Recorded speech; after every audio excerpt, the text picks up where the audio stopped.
Usag yung tingali sa common kayong feelings nato tungod sa lockdown, sa ECQ, MCQ, even sa GCQ. Mao nang muratag na trap, dili ba? Nya usahay board na kaita, kapoy na kaayo.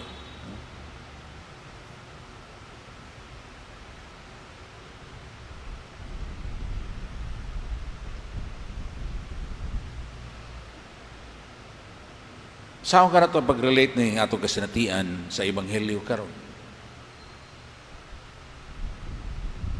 Wherein, imbitar kita sa Ginoo nga mahimo tang light to others that they may glorify God through our works, through our actions.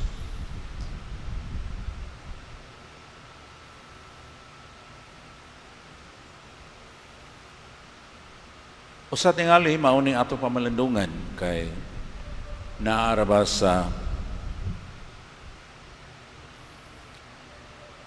second reading nato ni atong naging Domingo, mao nga ang tao kuno matud pa ni San Pablo sa sulat ngadto kang Timoteo, maabot ang panahon nga dili na gyud siya interesado sa unsay tinuod. Mas ganahan ra siya ang kaugalingong opinions. Unya, maminaw lang siya sa muhaom sa iyang gusto.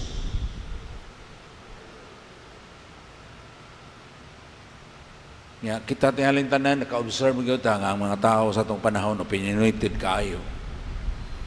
Mao na nga mo-post des Facebook, uban na apag yung ilahang kuha sa YouTube, mura bitaw, sure na gyud kaayo.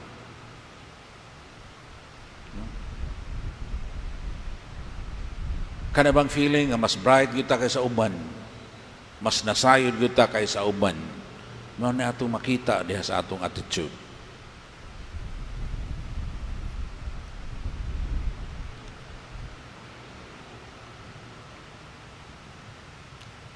Ang pulong rabas Ginoo nagtug-an gyud. Mga atong emphasize ni atong mga adlaw before sa Pentecostes, hangtod after sa Pentecostes, no? Mao nga ang ato tang tagaa gibugaton gyud mao ang pulong sa Dios. Kay ngano si Jesus mao man ang pulong sa Dios nga nagpakatao.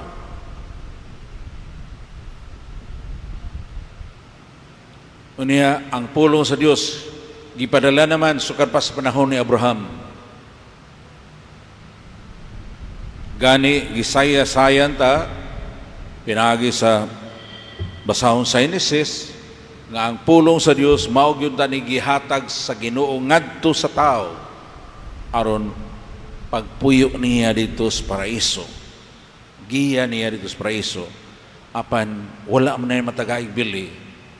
Mas naminaw man noon siya sa lingla sa kaaway ug sa iyang kaugalingong gusto unya kay ang kaaway maro makain na yung kaaway ng yawa kanunay magyud niyang hagiton mapauyon o paundayon sa atong gusto mao to nasalikway na to ang pulong sa Dios mao nga tungod ni ana niabot ang tanang klaseng alantuson kasakit ug kamatayon.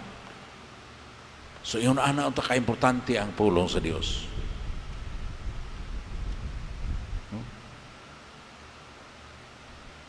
Kay kung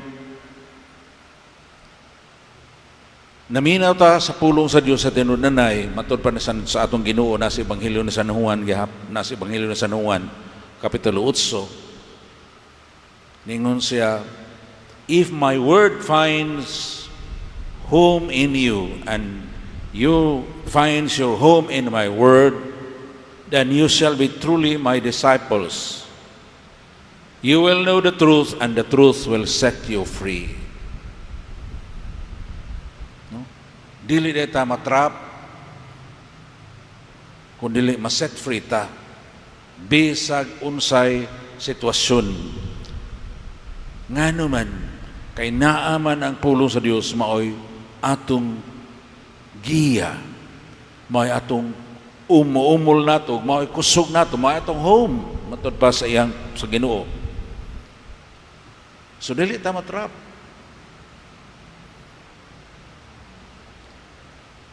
Galing lang kay usahay mismo gani sa kanang atong sense of freedom na confused na makaita.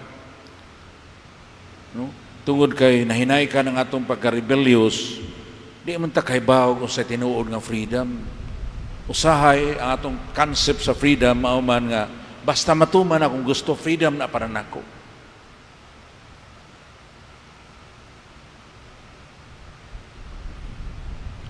Kung ang pulong sa atong Ginoo mao ni ang kahayag, kay giklaro gyud niya ang pulong mao'y kahayag naghatag kinabuhi sa tanang butang na ginasinugdanan sa Ebanghelyo ni San Juan. Mao ni kahayag dan dili ni mahimong trap nato kundi lamdag o giya nato.